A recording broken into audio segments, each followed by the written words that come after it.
Hola a todos, bienvenidos a la lectura de la 80ª jornada de las Mil y Una Noches.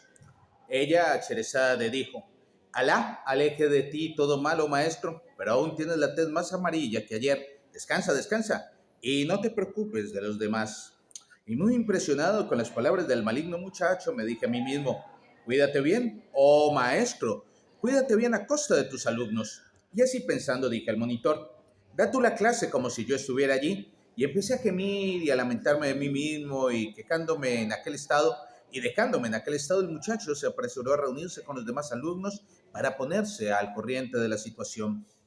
Y aquel estado de cosas duró una semana entera, al cabo de la cual el alumno monitor me llevó otra suma de 80 dracmas, diciéndome: es la colecta que han hecho los buenos de tus alumnos a fin de que nuestra maestra te pueda cuidar bien.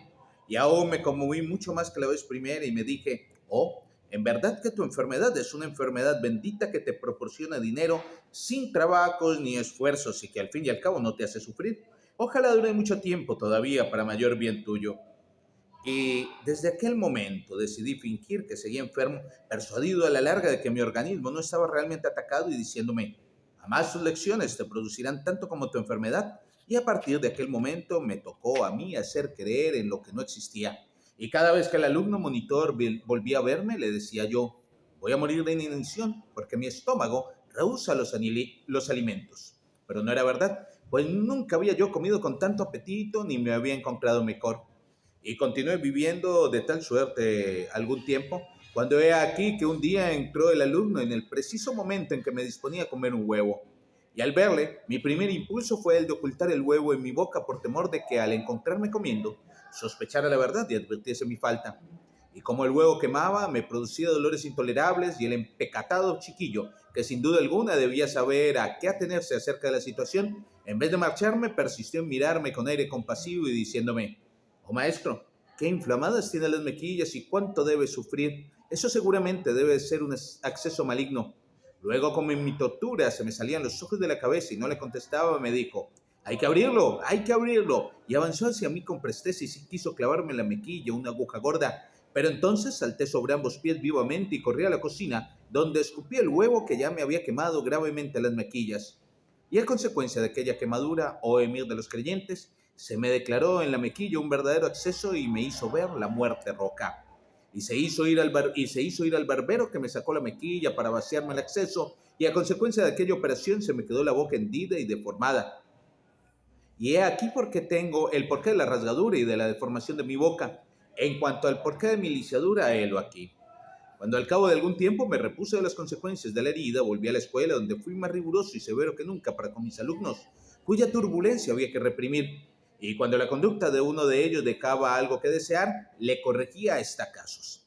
Así acabé por enseñarles a respetarme de tal modo que cuando me ocurría estornudar, abandonaban al instante sus libros y cuadernos, se erguían sobre sus pies con los brazos cruzados y se inclinaban ante mí hacia tierra, exclamando de común acuerdo: bendición, bendición.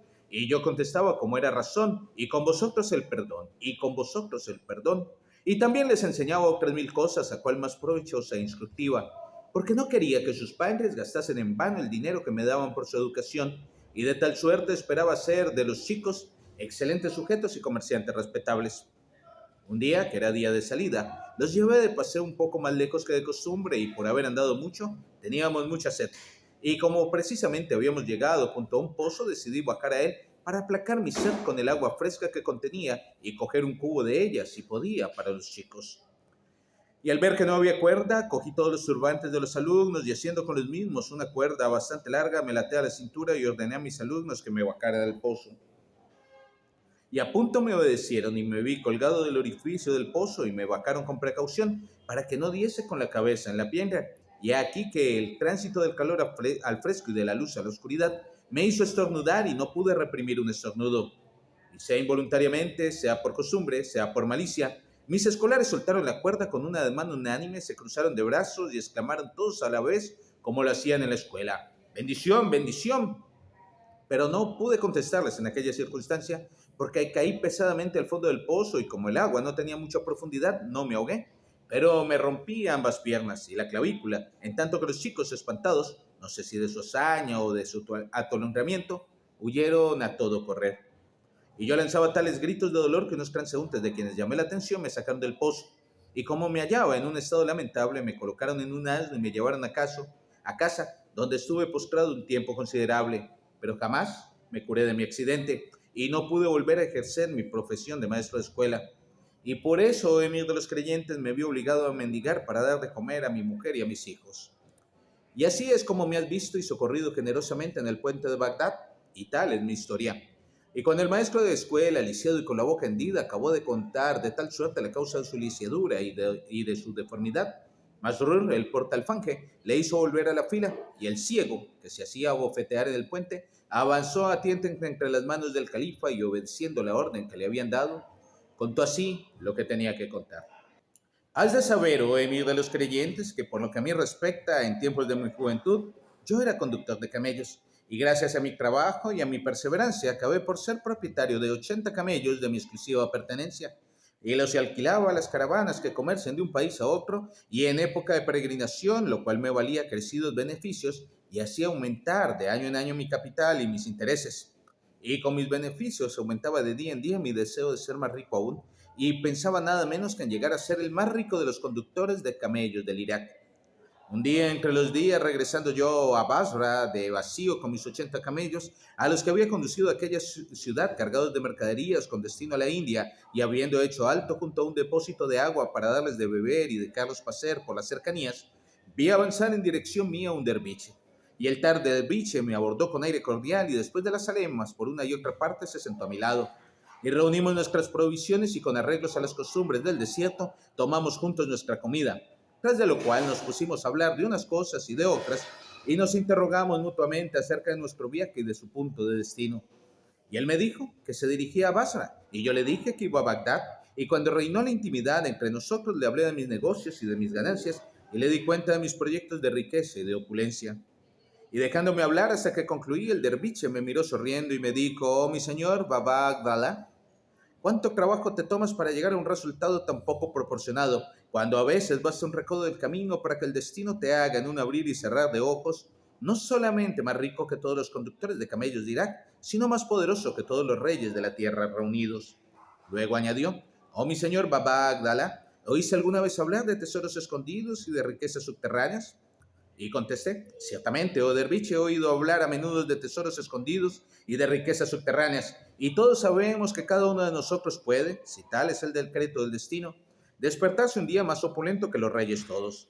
Y no hay un labrador que al labrar su tierra no piense que llegará día en que caiga sobre la piedra sellada de algún tesoro maravilloso, y no hay un pescador que al arrojar sus redes al agua no piense que llegará día en que saque la perla o la gema marina que le llevará al límite de la opulencia. Pues no soy un ignorante, oh derviche, y además estoy persuadido de que los hombres de tu corporación conocen secretos y palabras de gran poder. Y al oír este discurso, el derviche cesó de escarbar en la arena con su báculo, me miró de nuevo y me dijo: oh mi señor Baba Agdalá, creo que hoy no has tenido un mal encuentro al encontrarte conmigo, y se me antoja que ese día es para ti precisamente el día en que hará recodo el camino que te conduzca frente a tu destino. Y le dije: oh derviche, por Alá que le acogeré con firmeza y con ojos llenos, y tráigame lo que me traiga, lo aceptaré con corazón agradecido. Y me dijo él: oh pobre, entonces levántate y sígueme.